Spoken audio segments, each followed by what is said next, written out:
Okay, welcome to Girls Night Online. Um, so I'm going to start to introduce myself. My name is Christine Barbe and I'm French. I was born in France, in Bordeaux, born and raised there. I learned enology and in 96 I was graduate with a PhD in enology and I came to California to work in the wine industry. I work for big company like Gallo Winery, Robert Mondavi Winery. I was doing research and development for this company. My job was to enhance wine from the vineyard to the bottle. In 2006, I started my own wine, my own brand of wine, which is mostly Sauvignon Blanc. I name it Tocade. It's a French name, which means infatuation. And in fact, I name it Tocade because it's a little bit crazy to make it happen. And I make Sauvignon Blanc because I like this variety. And I was, maybe because I'm French, I was too difficult to find a Sauvignon Blanc that I like. So I tried to make my own Sauvignon Blanc.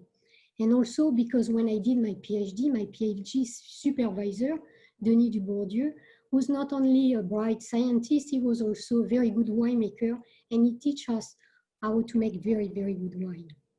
In 2006, I also started Cochrane Wine. Cochrane is owned by a family, Mr. and Mrs. Cochrane, and they have a vineyard in the Napa Valley. So on the side of the screen, I put the website of Tocade Wine. You could feel free to go and see what it is. I make this wine, I sell it online. My husband is a very good musician, and he put together a CD of what he liked to call paper or wall music to go with the wine. And so we sell it online.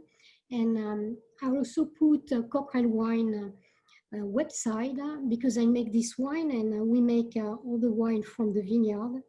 All the cluster come from the vineyard. We make Sauvignon Blanc, Petite Sierra, Cabernet Sauvignon, Cabernet Franc, Verdelo, Tempranillo. So there are a lot of choices if you like wine. So now I'm going to do this workshop. I'm going to explain how to make wine from the vineyard to your glass. And in order to make that and make it interesting, I'm going to share some pictures with you. And I will bring you to the vineyard of California. So I hope you see it. You should see it. Like I said, everything starts with the vineyard and with a vine. And I want to show you this picture because I want you to understand that the vine, under unlimited resources of water and nutrients, like to grow, climb the tree, and will grow up to the sky. And in this situation, the vine produces only vegetation, which is not very ideal to make wine. To make wine, we have to prune and control the vine. It's what we do in the Napa Valley from January to March. And I found on internet, on the internet, this picture, this drawing of different pruning system of vine that you could find in the Napa Valley. I'm not going to explain to you how to prune vine, but I just wanted to show you, for example, on the bilateral cordon, where are the buds? So the buds are on the spur. The spur are only, in fact, are the shoot from last year. They were there. We cut them because we prune, and we leave two buds. And each bud is going to grow and give a shoot, and each shoot will give two clusters. So by knowing the number of buds we leave at pruning, we could have a very good idea of how much tonnage we will have at harvest. If Mother Nature is good with us, if we don't have frost, if we don't have rain during the bloom, if we don't have heat spike close to harvest, we should be in control of the crop. So this different pruning system will depend of the variety, like Cabernet Sauvignon, Sauvignon Blanc, Merlot. We prune this variety differently. And also, if you have a deep soil with a lot of nutriment, you will be able to leave more bud and you will have more crop. But if you are on the hillside with limited resources, the shallow soil, you will leave less bud. So now if you come to visit the Napa Valley in March at bud break and you walk in the vineyard, you will be able to see this little cocoon on the vine wood. And as the week passed, the cocoon will unfold and you will see the little leaf coming. And every week it will be different. You will see more leaf. And eventually in April, you will see a shoot with 2 clusters. I didn't lie, 1 shoot, 2 clusters, and sometimes a third one. In this case, is Cabernet Franc, which is quite vigorous. And I took the picture to show my friend, oh, this year it's a good potential for cluster. We have a third one. And most of the time we will cut it to maintain the concentration in these 2 clusters. As the time passes, the cluster is going to grow, and in May, it's going to bloom. The difference between the flower, the regular flower, and the vine flower is that the petioles are sealed on the top, and it's make a little cap on the flower, and at bloom, the cap go away. And what you see, it's only the pistil and the stamen, and because the vine is self-pollinate itself, you don't need another plant to fertilize the flower. As the time passed, you could see the little cluster with the little berry. That is in June. The canopy is growing also. The shoots are growing. And we have wire on the trellises. We are going to move this wire to maintain the canopy because we want the shoot to stay vertical. As the time passed, like I said, in June, you have the little cluster, you could see them. And we have to open the canopy, remove some cluster to allow some air to flow in the canopy. Because we are in Napa Valley, the weather is quite dry and we are very lucky we don't have disease. But because of the difference of temperature between the day and the night, we have some condensation in the canopy, which is very good, which is a very good situation for fungus to grow. And we have powdery mildew that we have to treat. So we treat the vine from bud break to end of July. As the time goes, we arrive mid-July, end of July, you could see in the vineyard some change of color on the cluster. The berry will move from green to red on the red variety, so it's pretty obvious. And on the white variety, it's happened also. It moved from green to yellowish. And it's more difficult to see, but when you touch the cluster, they become softer. This veraison will land 2-3 weeks after the beginning. We will be totally done with veraison. This stage, its name is veraison. And at this stage, we know, we have a good idea when will happen harvest. Because when veraison is totally done on white variety, I know that I will harvest in a month. For the red, it will be 5-6 weeks, depending of the winemaker and the style of wine they want to do. But when you see that, we know that harvest is not very far. And during that time, the fruit are changing and they will accumulate some sugar. Sugar is the main ingredient to make wine. As you know, we need sugar to make alcohol. And the yeast during the fermentation will transform sugar into alcohol. But we need a lot of sugar. To make 1 degree of alcohol, we need 16 grams of sugar per liter around, depending the yeast. So if you think about it, if you do the math, when you have sparkling wine, you have 11% of alcohol in sparkling wine. In white wine, you have between 12 and 14% of alcohol. In red wine, you have between 14 and plus of alcohol. So you need a lot of sugar to make wine.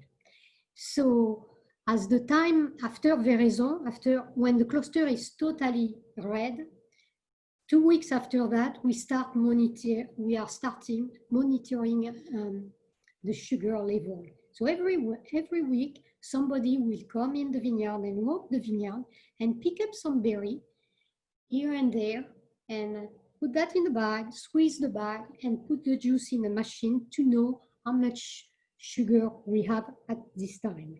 And as the time comes, you will see more winemaker in the vineyard testing the fruit, because sugar is one parameter. It's one thing we need to make wine, but also all what we have in the berry will go into the wine. So the winemaker go to the vineyard and test the berry physically to see the flavor.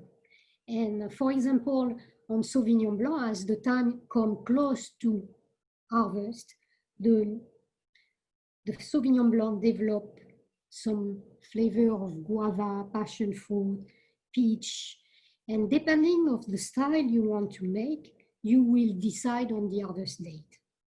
For the red wine, we test also. It's a little bit different. We test for flavor, but we test also for the evolution of the tannin. At the beginning of the season, the tannin are harsh and dry your mouth.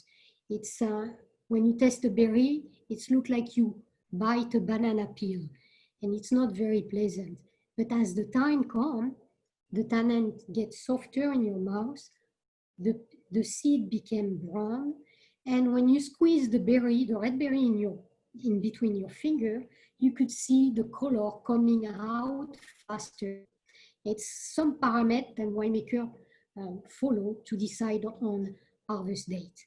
But they don't decide by themselves. They bring a team with them because it's better to test with a lot of people to have more backup. And once you are ready to harvest, you get ready for a battle of energy and time for 2-3 months. So we pick up the fruit in the Napa Valley in the beans. So we clean the beans and we put the beans in a trailer like that. Depending how wide are the vine row, we could have trailer with 2 beans or 4 beans. The trailer will be pulled by a tractor and will be driven into the vineyard. We harvest at night with a team of people who know each other. So these people, we don't want them to run. So they come at 11 because we want the fruit to be cold when it arrives at the winery. We give them an area. They know how many tons they have to pick during that time. So they decided how many they need to be. These people are professional. They know how to do that. And so they come, men, women, old people, young people with experience who has been doing that for a while. They come as a team and they do everything during the night. By 4 o'clock, 5 o'clock in the morning, it's done. And by 7, so that's a picture of Sauvignon Blanc. At harvest, like you see, it's not green anymore. It's more like yellowish, greenish, and it's very juicy. So by 7, the fruit, all the beans are at the winery. And we are in California, so all the equipment is outside on what we call a crush pad. And first thing we are doing is to weigh all the boxes because we need to know how much tonnage we have in order to know which tank will be allocated to this crop. So once we are done with the weight, we pick up the beans with a forklift and we dump all the fruit into this container, which is a pit. And this container will hold the cluster and will deliver the cluster into an equipment underneath. The equipment underneath will remove the stem. So I took a picture to see all the cluster with the stem going underneath to this machine. And you could see the tank on the background with their little jacket. We put that to keep them cool and save some energy because they are outside. So after this steamer machine, the berry, I took a picture here, and you could see the berry are by themselves, no more stem, and they are pumped into one tank. Because the winemaking I'm doing, it's just what I'm doing. Every winemaker has different technique to make the white wine. I like to do a maceration overnight. So all these berries, they are going to a cold tank under dry ice. Dry ice is carbon dioxide at a very cold temperature to protect from oxidation. And so all these berries are moving to a tank, and during the night, they will soak. They will macerate with the juice, and during that time, we will extract some good flavor from the skin and the pulp.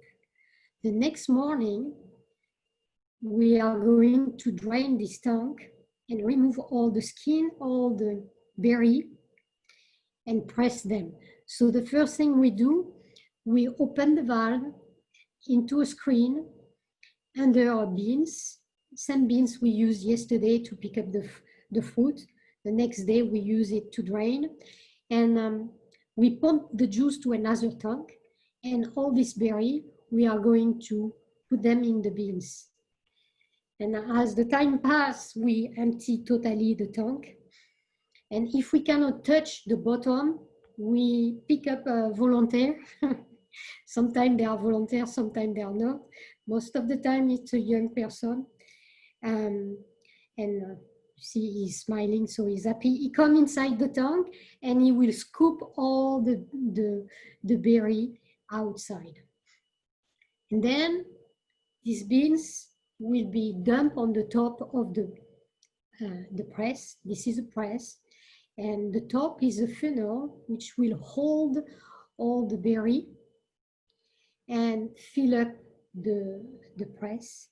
It's a membrane press. Inside you have a membrane. When the press is full, we close the top and we inflate some gas into the membrane. And as the membrane grows, the membrane will squeeze the berry, and the juice will come under the press into a pan. And we will pump this juice into a tank. Like you see, the juice after pressing is very cloudy, and we cannot ferment it like that. So we are going to do another step. The juice is going to move in the tank, a cold tank, and it will stay overnight, sometime 2-3 days, it depends, and the sediment will go on the bottom of the tank. When that's done, we will pick up with a pump, we will pump all the clear juice and we will ferment it into wood barrel, stainless steel barrel, or little tank with different yeast, because different yeast give different profile, aromatic profile to the wine. Now I'm going to show you the difference with red wine making. If you follow me, if you are still interested. We pick up the red after the white. So same thing at night, same thing in the half-ton beans. They arrive at 7 at the winery. We distem them, but the big difference between the red and the white and the red, it's that with the red wine, we are going to ferment on the berry. We don't ferment the juice, we ferment directly with the berry, because during the fermentation, we will extract the color, the tannin from the berry. So as you see, after the destemmer, you see the berry, but you see also some stems, some little branches, leaf, and sometimes we don't want that. We would like something super clean. So instead of destemming and pumping to a tank, we destem until we destem the fruit on a table, and that allowed us to see what's inside. And we could pick physically with our hand the berry we don't want, the piece of stem, we don't want. So this table is a sorting table. And we could do that or not. It depends what we want to do. Some people who are richer than us have a machine here in this area which will sort what they want. They tell the machine the color of the berry they want.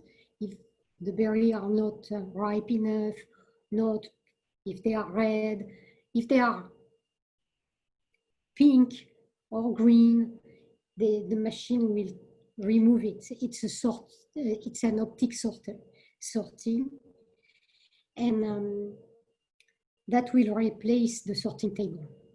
At the winery, we could ferment the red berry in container of 2 tons. So like this container with a lid. So we put this container under the steamer and all the berry came inside. Once they are inside, we put yeast to ferment and the juice is going to ferment. As the juice ferment, all the berry move on the top of the juice. So we have to move physically the berry into the juice to constantly extract from the berry during the fermentation. This, we call that punch down, and we do that 2 or 3 times a day, depending what we want to do. And at that time, we also monitor the fermentations. So each time we open the beans to do that, we pick up a sample and we look at how much sugar is in the juice, because the yeast are moving the sugar into alcohol, so the sugar are going down during the fermentation. So we need to know how fast the yeast are working, and we check also the temperature, because the yeast are transforming the sugar into alcohol, and during this stage, the yeast produce energy and release heat. We use the heat to extract the color from the skin, which is good, but we don't want the yeast to go too fast and to cook themselves. So sometimes we have to cool down the system or not, or sometimes we have to put more heat. So we control that during the fermentation. So we test also, and when we decide we extract enough from the berry, we remove the juice into a barrel, and we will press the berry like we press the white juice into the press.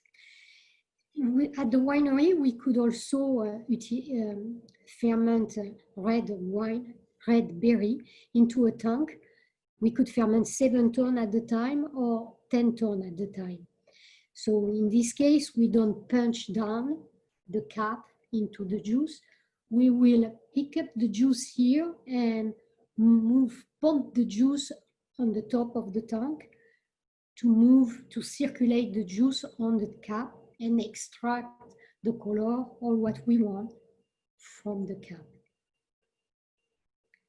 So here is the juice or the wine, which is not totally finished.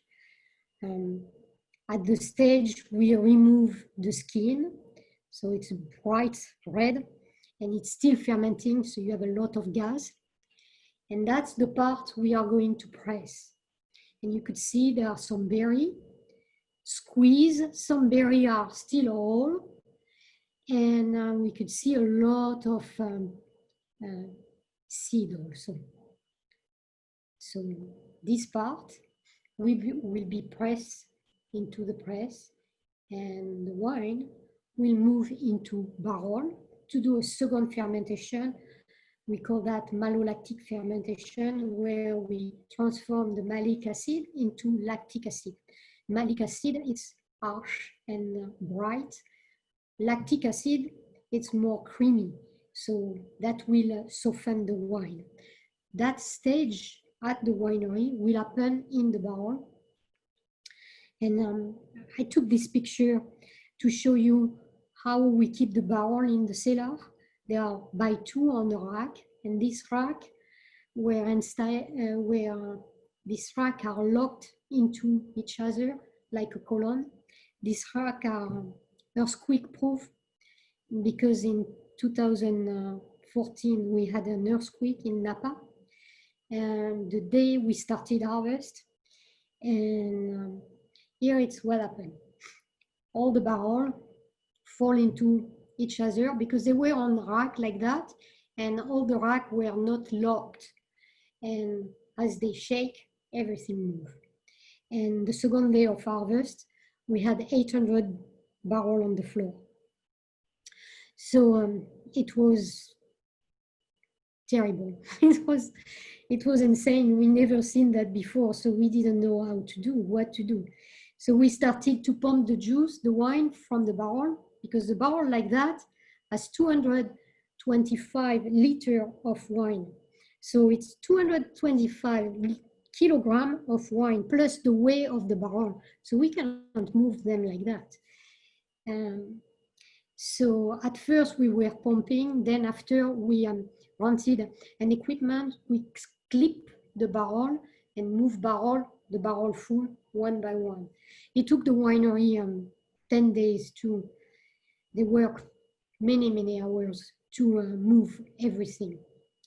And I used this winery. It's not my winery. It's a winery that I use to make my wine. The day before the earthquake, I started harvesting Sauvignon Blanc. And the week after the earthquake, I had a lot of Sauvignon Blanc to harvest and I couldn't wait. So I emailed a bunch of people and I found a winery who told me, yes, you could bring your fruit there. We will process your fruit with you. You come and you explain what you want until it ferments. And after fermentation, I moved back the wine into this winery. It was a big challenge. In the Napa Valley, we had a lot of challenge. In 2017, we had fire. All the valley was in fire at the end of harvest, and the fire came to the winery very close. We almost lost all the wine. Anyway, it's Mother Nature. We need to do what we have to do. So during the year, I spoke about making the wine. After the fermentation, the wine go to barrel. And the red wine will stay in this barrel for 18 to 28 months until they go to bottle. And the white wine will stay in the winery, in the barrel, in the tank, between 7 to 8, 9 months. So it's quicker to make white wine. But in this barrel, we lose a lot of wine because it's very porous. It's oak barrel, and the oak has micro pores. And it's good because some oxygen could come and help to soften the wine. It's what we want. We want a little bit of oxygen, but also some wine are escaping. So every month we have to top the barrel. It's what we do. So we come, we check with a lamp, and we had some wine. For the white wine, what we do every month, as the wine is finished, the yeast, once they are done fermenting, they don't have any more food in the wine, there are no more sugar, they die. And when they die, they fall on the bottom, all the body. And the yeast body, it's very good. It's full of antioxidant. And we want to keep that. And what we do every month, we stir the barrel with a stick in stainless steel. And we move the yeast body from the bottom to the top. And the yeast body also, I don't know, I'm pretty sure I said it's antioxidants, so that will protect the wine from oxidation and keep it fresh. So you see, we have also stainless steel barrel.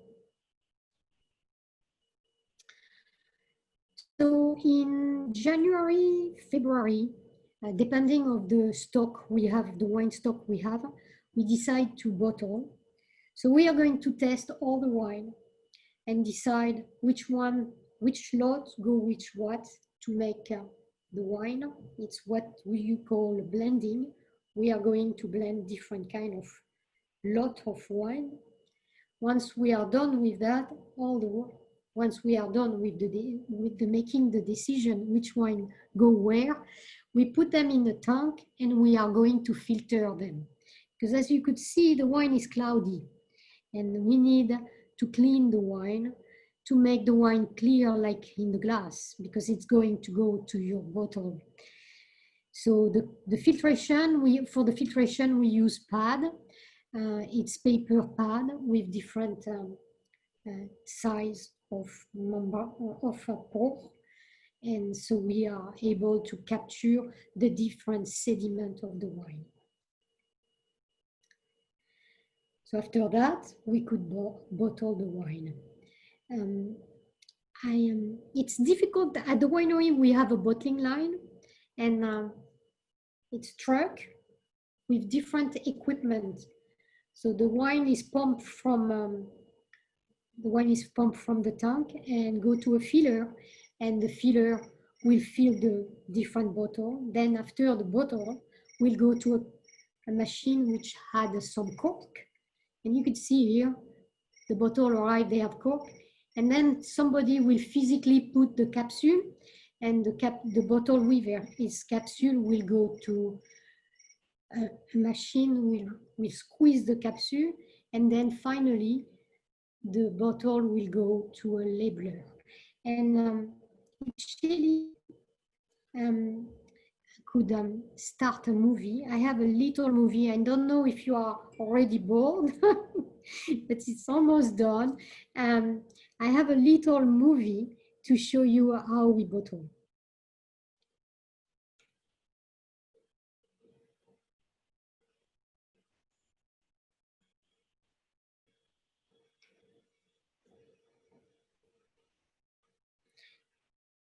So is the part here where this woman is adding, oops.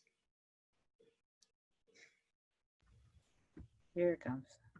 She's adding the capsule, and then the capsule go to this machine, which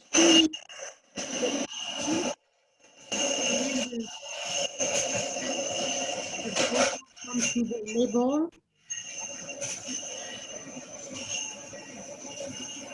And then at the end, all these bottles go back to the end of the truck, because it's a trailer. And some people will physically grab the bottle and put them back in the box. And then the box will go to the warehouse. So if you have any question, I don't know how to do that, but I think you have a box where you could put your question. I will be happy to answer any question. I don't see any in the chat right now, but if you want to put your hand up or just let me know if you have a questions, I'm happy to unmute you so that Christine can answer for you. We'll give everybody 1 second in case they have a question. Do you sell your wine in Michigan, Christine? Yeah, I need to check on the online, but we have an online shopping cart, and we have shipper who ship wine for us. So pretty sure. See, if you go to online, you could check.